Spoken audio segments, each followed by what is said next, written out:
Welcome everyone, the Spin to Win Cup continues. We're in Volskaya Foundry and we got Team Sauna 10 going up against Snowdrops.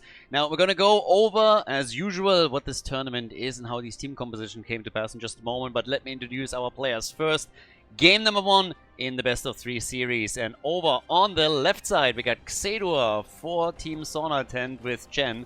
We got Ai on Azmodan, Quote on Karazim, Grezor on ETC, and Ants is playing a Zeratul. Haven't seen Inside on a Karazim player in a couple of years, I wanna say. Over on the right side, Team Snowdrops with Fonzo on Abathur, we got Middle on Varian, Ray on Chromie, Magixar on Stukov, and May is played by Bodema. That's actually a really interesting composition that they got together here. I mean, this is about as much of a sniper comp as you can possibly get. Varian with Taunt potentially. It worries me on the other hand that we have High King's Quest on level 1. Granted, they got May in there, but if you have Chromie and Stukov, then this just simply screams on. So we'll see what they end up doing, but the first thing that happens is that Varian dies. So we're on the group stage. If you missed the previous games that we had here at the Spin to Win Cup, it's very quickly explained. We have, in regards to the draft, the website that the guys are using, where for each and every role that you have in your team, you have a wheel that you spin and you get a hero that sits on that wheel. So the roles are being maintained. You're not going to end up with a composition that has 5 healers, for example, but there are some elements that are heavily RNG and that will influence what happens in the game. Had some real fun matches because of that. We're on Novas, we're on Murkies, and it's been a blast. Here we have Azmodan, for example, very melee-heavy composition for the blue team. And some interesting choices on the side of their opponents. Now, teams are split into several groups that will eventually then progress and proceed to get into the tournament bracket. But right now, everybody is still aiming to try and get out of the group. So currently in Group B here, this is in the amateur scene. So if you head over to heroeslounge.gg, if you're playing on the European server, you can participate in tournaments like this and obviously also in the regular season. So definitely worth checking them out. But there are already a couple of alarm signs. Now, oftentimes you will see a player that ends up on a hero that he's not all that familiar with. We've seen role swaps happen between games multiple times in those teams. But the first thing immediately is you see Inside for Karazim as your level 1 talent. As I said before, I haven't seen that in years, and normally when you're playing Karazim, you know that you're always going for the auto attack damage over there. So Inside is something that just basically doesn't happen. Azmodan is currently left more or less to his own device. He gets a little bit of help. The team is trying to make sure that he's getting decent amount of stacks here. And no! No! It's happening! We have meme blades! What are you doing? I don't know if I should celebrate this or play the sad sound. I guess we're gonna go for some cheers here. I mean, honestly... Now, I can make an argument for it in the sense that we have Abathur on their side, so if you now have Abathur and then you get Varian, I suppose you can really try to just go absolutely ham on an opponent, and it seems like they felt they needed an additional damage dealer outside of Chromie. To me, personally, it is just a bit wild considering that they have Varian with Taunt. Abathur can help you out even there, and then Chromie could have just gone in and hammer every single hero that gets taunted and silenced by Stukov. So, I'm not sure what to think about this.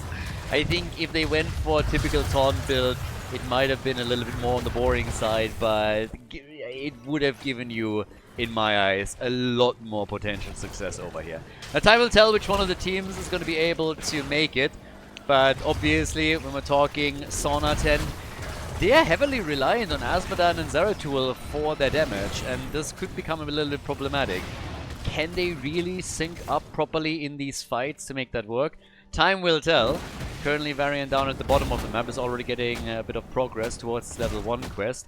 But since we are here on Volskaya Foundry, the first objective is now out and the teams are, fighting over the protect. That would probably be stretching the truth a little bit.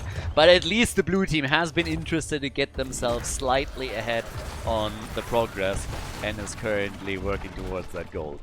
Now, we have Hammer on level 7, and we have the Guitar Hero on level 1, so also ETC's build a little bit out there right now.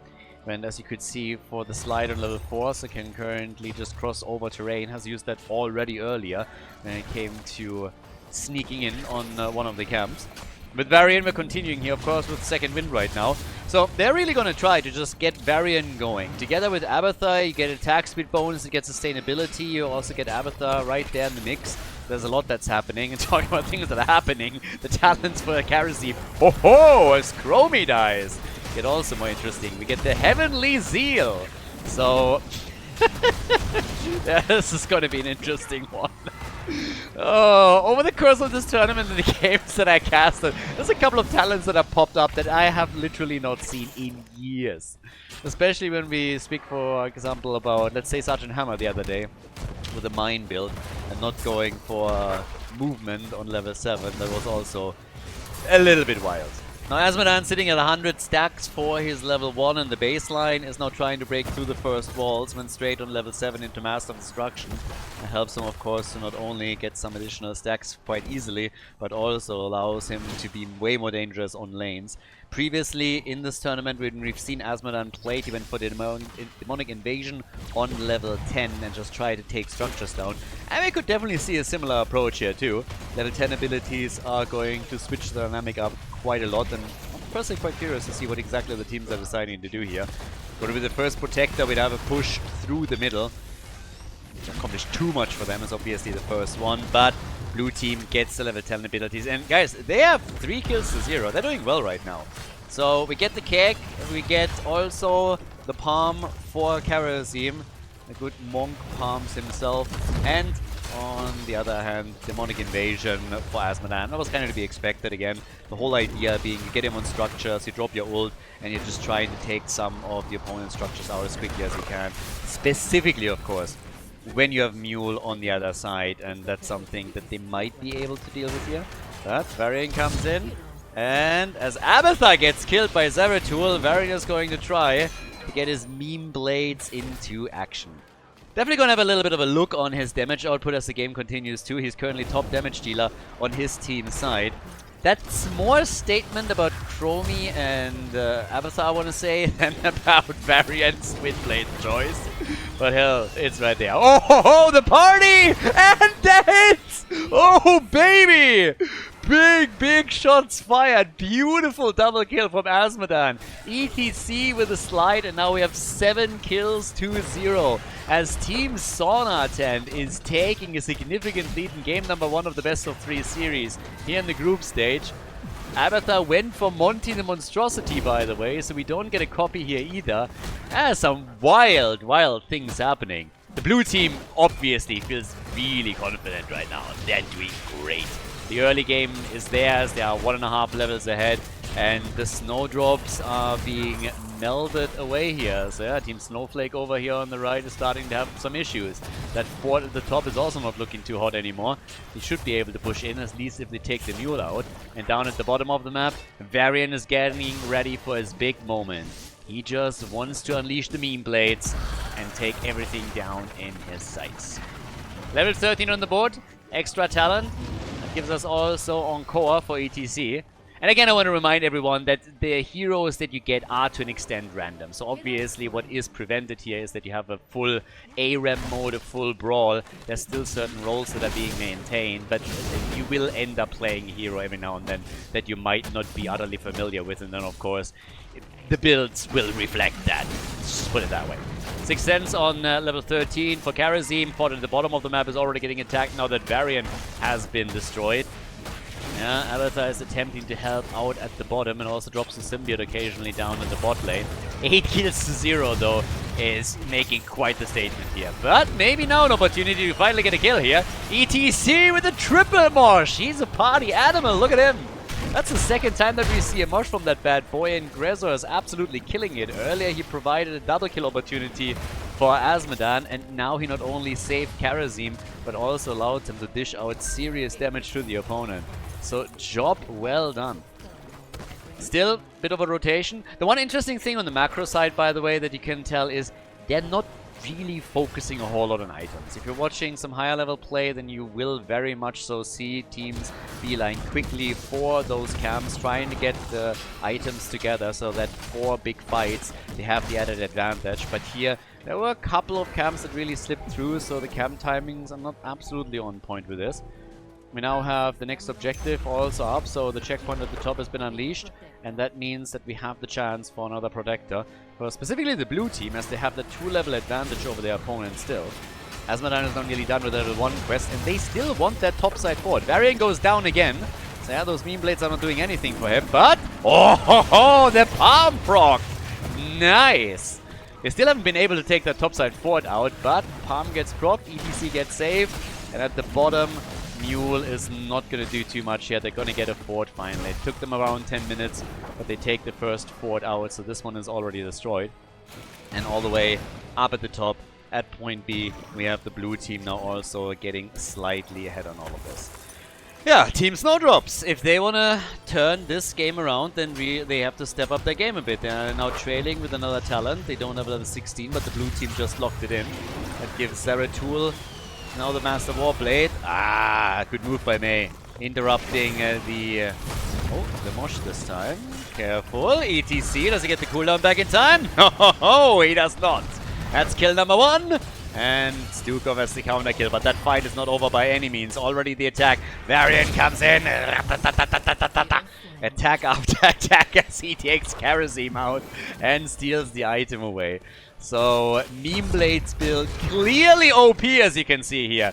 The Abathar support, and there's the kill. Varian to the rescue. They're coming online a bit late, but Varian is now definitely starting to become a bit of a stronger force. I think if they would have gone into Taunt and started on level 4 to Taunt, follow up with Stukov and get Chromie in the game, they could have probably gotten a better position already. But hey, as long as they are now in the late game starting to fully use their scaling power to turn things around, I'm not going to complain. So, Protector at the top could be taken by Team Snowdrops. Now 25,000 damage for Varian. My boy is top damage in the game. Yep, not even Asmodan is able to do anything about it. Karazim is coming back and decides that it is time to take a camp. You go, my dude. You got this. I believe in you. It's gonna take you a couple of minutes, but hey, you'll get there. Okay, apparently he also realized this is a pretty silly idea. So he waited for the rest of the team, and now that they are coming in, they abandon the rest of the camp and instead are trying to focus their attention towards the top spot. Oh boy. But 16 is now ready for both teams, and that gives us also the adrenaline boost. We have Soma Transference, of course, and once that Variant gets going, that's gonna make him very difficult to kill. Yeah. ETC! Fat thing at the mosh pit! Oh, Gresor. The entire time we called out the amazing mosh that he dropped, and then he's in the middle of nowhere and drops that Nirvana mosh. Oh, okay.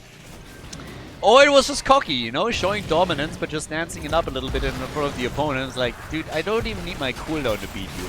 Whatever it may be, they have to try and make sure that they follow that up. Karazim is trying to claim the Protector at the top as the team went already for the camp. Here comes the next slide, but they should... I don't think they can get a kill here. Not with the two of them. They're just missing the damage on this. Down at the bottom of the map, Asmodan, he's sitting at 270 stacks right now. It's nothing to write home about, but he is definitely getting there. And of course, as long as he can make it towards the keep, he can also very quickly then start to use his ult again. And he'll do exactly that. I'm a little bit more worried about the fact that Team Snowdrops is just not interested in dealing with it. Team Snowdrops is just sitting there like, keeps? We don't need them. There's a fight at the top that we gotta deal with. That's all I need to know right now. So they give up the keep for free. There is a 2-level difference between the two teams, but level 20 wasn't even ready yet. ETC dies in the middle. We're 13 minutes into the game, and Team Snowdrops is currently running around on the map a bit like headless chickens. I'm not quite sure if they downloaded the minimap, if they got the minimap DLC, or if that's something that they don't have. If you didn't get it yet, I highly recommend it. Minimap, extremely useful. So if you're not using that right now as a tool, you should definitely step it up a little bit. It's a newer addition to the game, at least when you follow what's happening in Quick Match. But yeah, I can highly recommend. With the Quick Match, the minimap DLC, they would have probably been able to figure out what's happening at the bot lane and maybe even save that keep. Now level 20 is in on the other hand, and that changes things. But there's the palm on the Monk. Good. Karazim, is he able to get out? Come on. Nope. looking for dash targets, can't find any, goes down, and the quest is completed for Varian, who is just ruthlessly now running around and is trying to get another kill.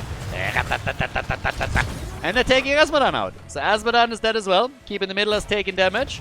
Up at the top, defense has at least maintained Keep, but the red team hasn't taken a single structure out, and the blue team has been able to destroy just the bot lane Keep, all the forts, and is now trying to follow up with the rest. Varian, easy top damage. Chen wants to grab the item here. Kegs out. He's gonna be fine. Yeah, pandering a little bit to the audience over here with the ult, but we're good. 12 kills to 6. The comeback is happening. Zeratul, by the way. Now here's obviously the problem. If you're really thinking about backdooring your opponent, you can definitely apply some pressure, but you also have to consider that Abathur has new ult. So currently he's focusing on the mid lane, where he wants to ensure that the Keep is not going to fall. If the core ends up taking some damage eventually, he will shift that priority. Uh-oh, Zeratul! And he's dead as well. Varian with another big kill here.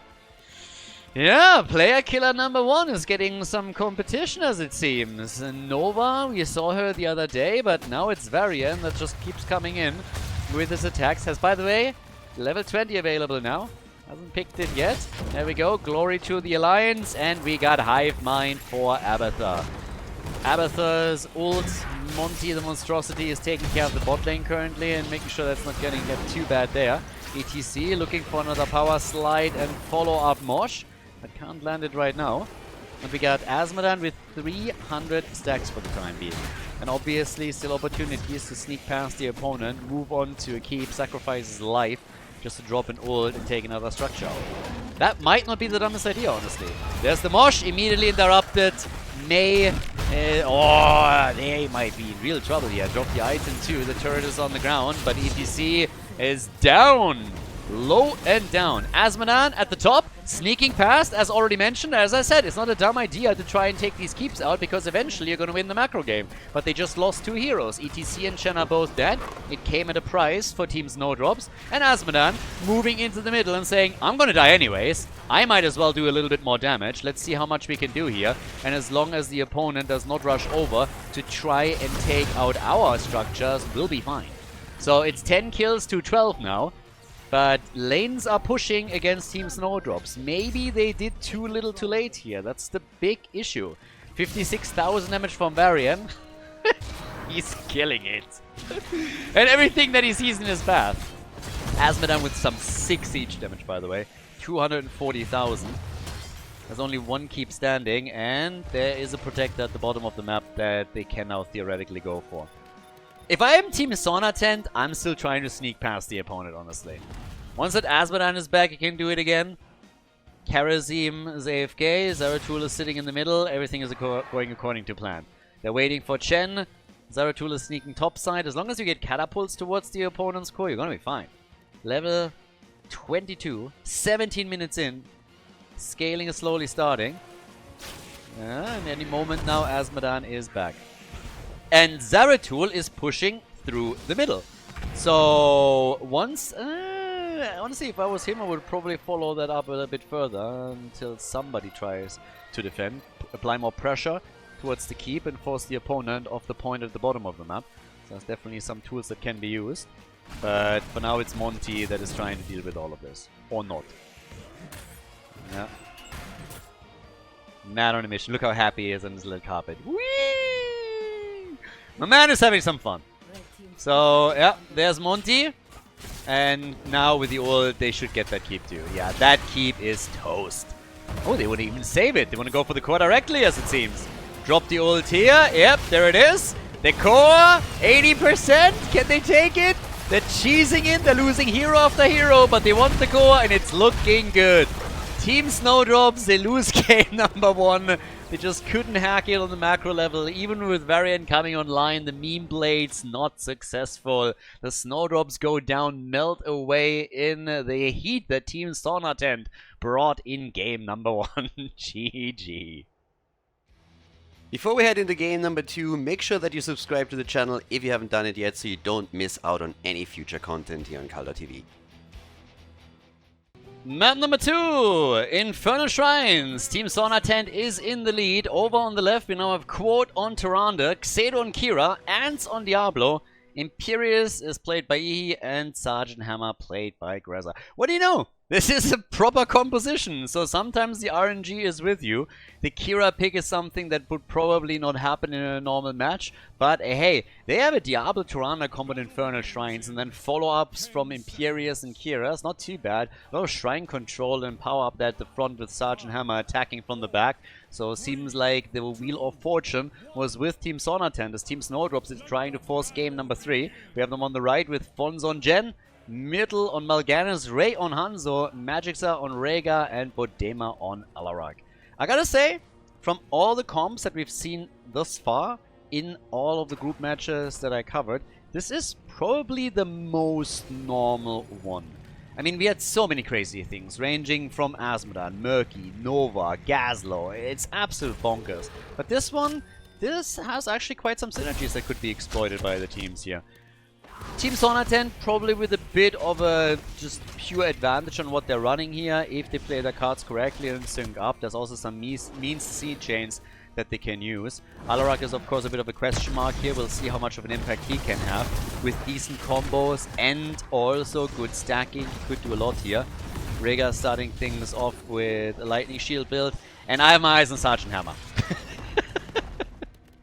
After the recent game where we saw Mines on level 7, I really hope that somebody took a quick look at what a typical Hammer build is.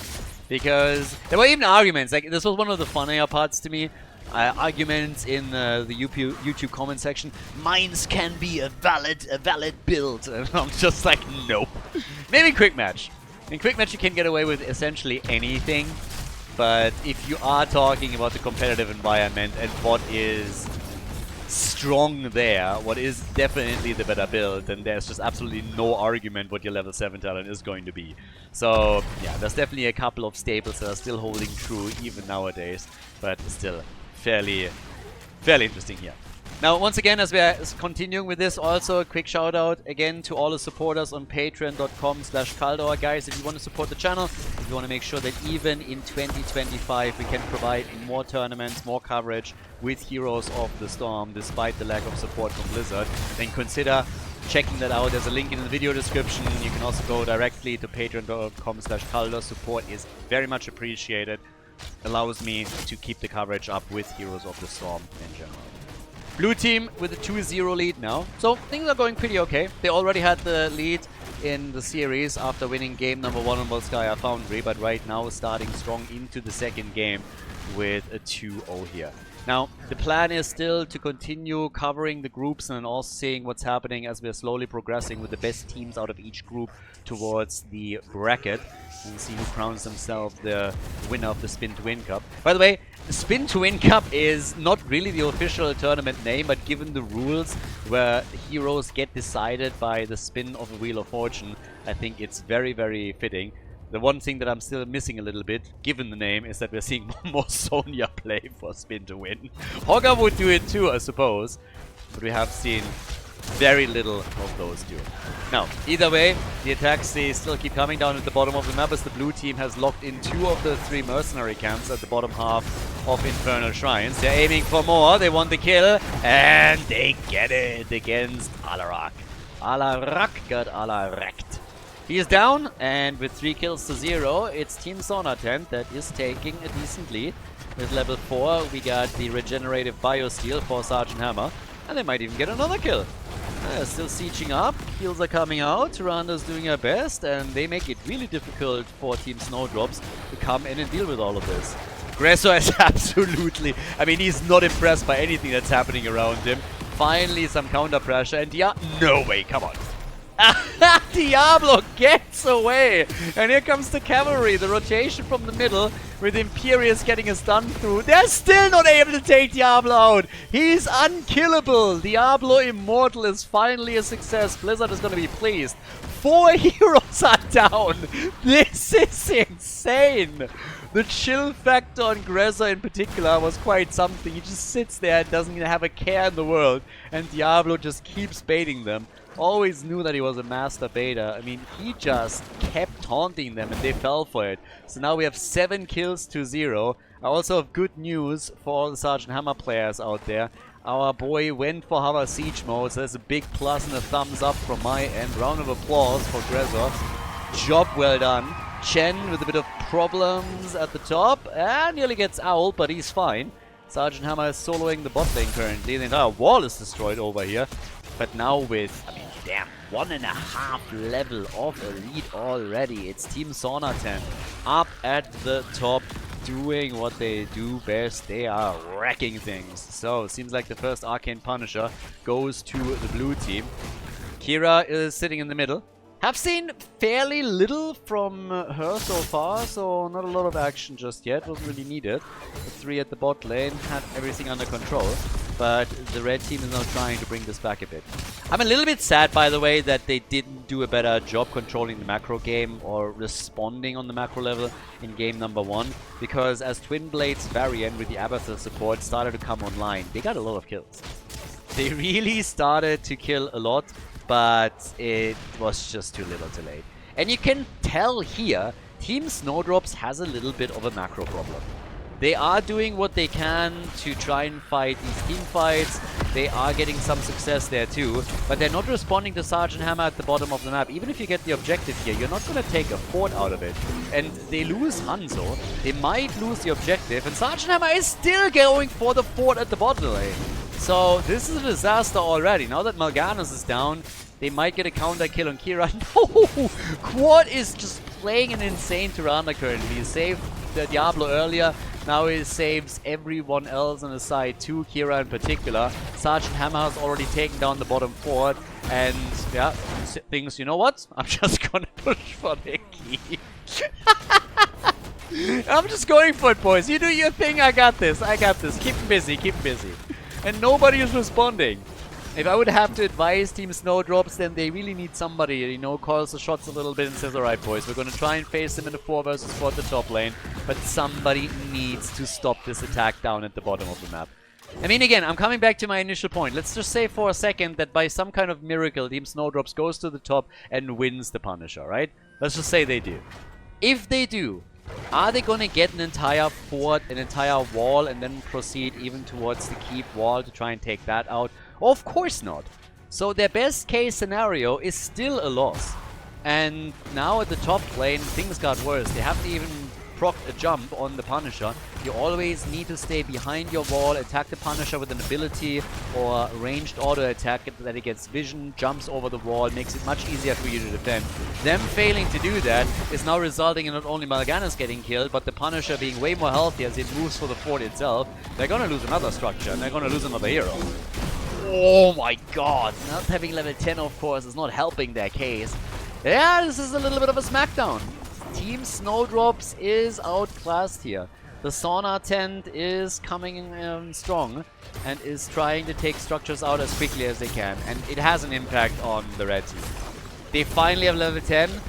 They go for the Wasabi Dragon. But yeah, there we go. Oh, that's actually timing it off with a stun. I like it. Yeah, with the CC here. Imperius goes down, killed by a tower as it seems, as they're moving on for a Tirana kill. And they get her. But I think too much damage has already been done. They need to do way more than just simply get 2 kills if they want to be successful here. Top side wall totally destroyed. Bottom of the map, 1 tower down. All that the blue team has lost so far are 2 heroes. We have 22,000 damage on Kira, 21,000 on Hanzo. And it is a bit of a disaster spot for Team Snowdrops to be in. They're really suffering here. They're not only behind by talent, but you could tell earlier that they're really timid about approaching. Not having level 10 played a big role there, of course, too. So they are now taking a much more aggressive stance on the map, and they really have to.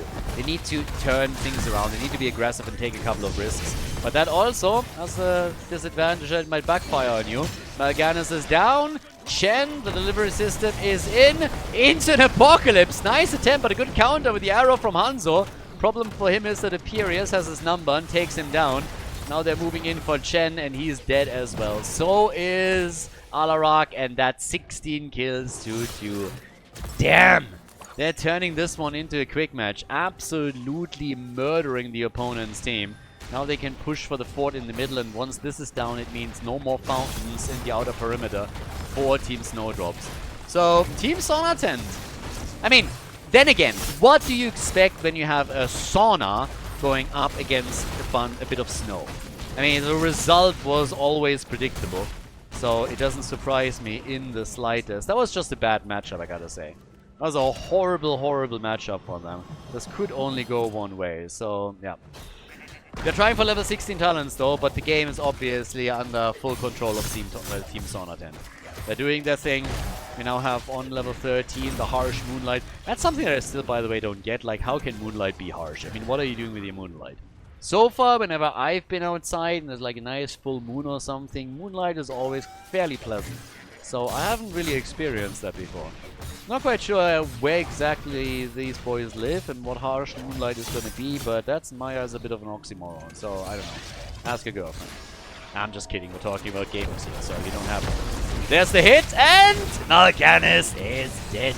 Gets taken out by the Karen of the Storm, green-haired Tyrande, as they're looking for more kills. Chen! Oh, the CCP is not going to be happy. Apparently, Panda's on the menu today, because that's another kill against Chen. He's down. And here comes Kira. Whee! Jumping in with a big swing. And nice attempt by Rhaegar to try for a save, but Hanzo is dead as well. There's now 6 deaths on Mal'Ganis, 5 on Alarak, and they are breaking through the wall. We're talking about the second objective, by the way, just as a little bit of a side note for people that haven't kept track here. So far, we've had only one single Punisher. And they're just going for the keep now. Death timers are still low. Nobody is moving into the middle yet to start with a shrine. Instead, they are hoping to take that key before anything else happens. Imperius was in the middle for a second, just escorting all of those Khazras in, which will take the wall down. And the fight continues, and Chen is, wow, alive. Rhaegar, my man. A nice heal, well timed. Chen went a bit too deep, but Rhaegar is back. Still trying for an isolate. Ooh, Hanzo needs glasses. That one goes nowhere. That didn't hit anything. Gets stunned into the wall. Rhaegar with a cleanse trying to assist them, but Mal'Ganis is the next one to fall. They get a counter kill though. That's the third one for Team Snowdrops. 20 kills to 3, but it is just a relentless amount of pressure. In the middle, the keep has already taken damage, and a spoiler alert, but it's going to take a lot more now that the minion wave is also getting eliminated. And the fight down here is not abating. They are still doing work. Slowly starting to retreat though, as they're not having the hit points available any longer. But since nobody moved into the middle, that mid lane keep might actually get destroyed. Diablo goes down, he had his stacks together, so he'll be fine. Ho ho ho! And Rhaegar! That's a dead doggy right there. Sergeant Hammer is able to get away over here in the middle. No! Defend! What are you doing? Stay! Stay! Go back! Go back! No! Not like this! Okay, Alarak, no! He can't attack it either! He nearly gets killed! Hanzo's down, Tyranno's down, you gotta be kidding! No! They lose a keep! I blame Myrtle. It's Mal'Ganis' fault, 100%. This is on you, bro. You were right there and you were like, nah. The keep is gone. Nobody goes for the Punisher. Objective, bah, don't need that. I can't believe he just walked past it. So if you're a little bit newer to the game, the one piece of advice that I can give you, structure is kind of important. When we're talking about the keeps in particular, you want to keep them. So, yeah, make sure that you try and defend them whenever possible. In this case, Team Snowdrops, they weren't really interested.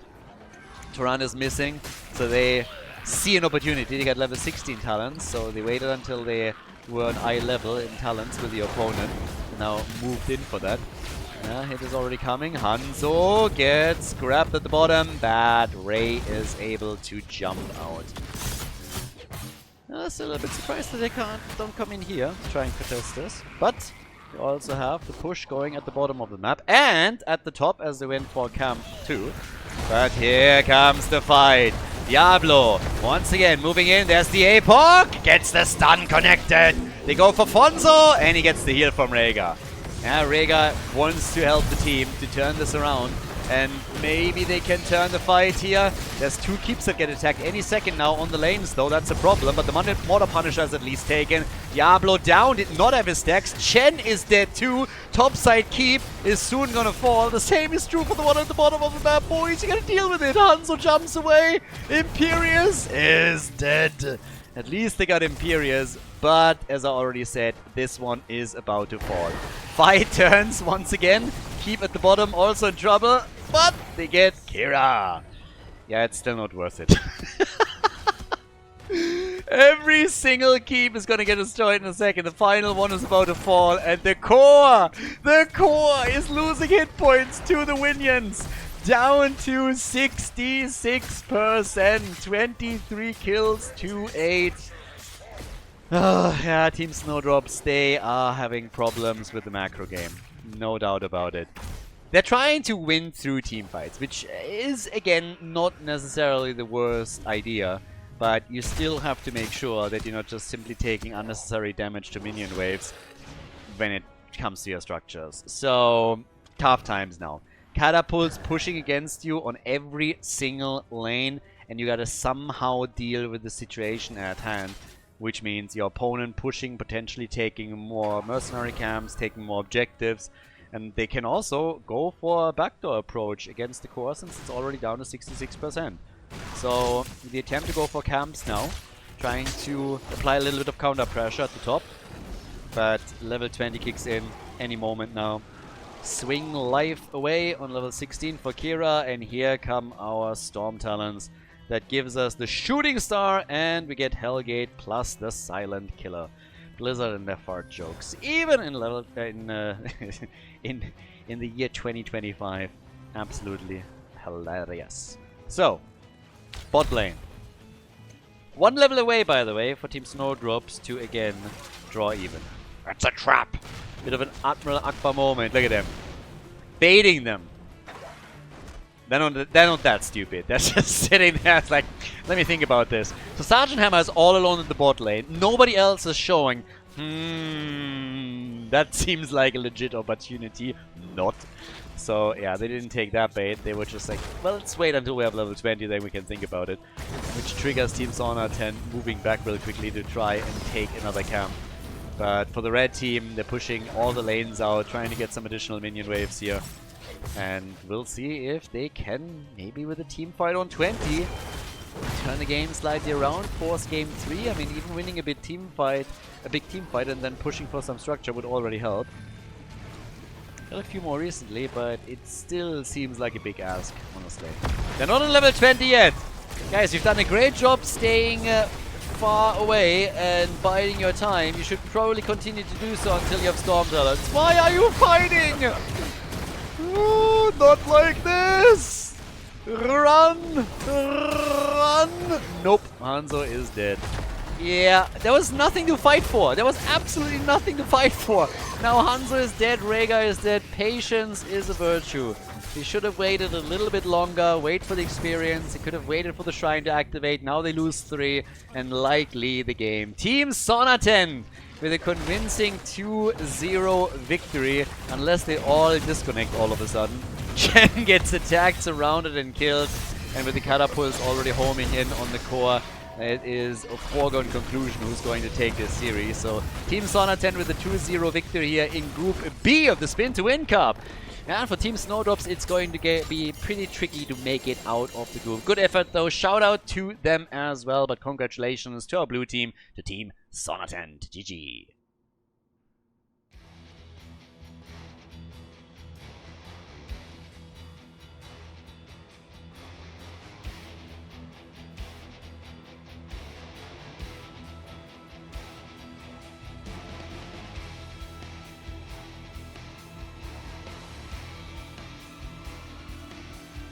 Thank you everybody for watching the video today. I hope that you enjoyed the show and the commentary. And keep in mind that the spoiler protection that is going to run for the rest of the video is made possible by all the support on patreon.com. So guys, if you want to support my work, if you want to help me start new projects and keep the spoiler protection in place, please consider heading over to patreon.com/Khaldor. There's also a link in the YouTube description, and check that out. Thanks in advance, and see you guys next time with more esports coverage here on Khaldor TV. Have a great day.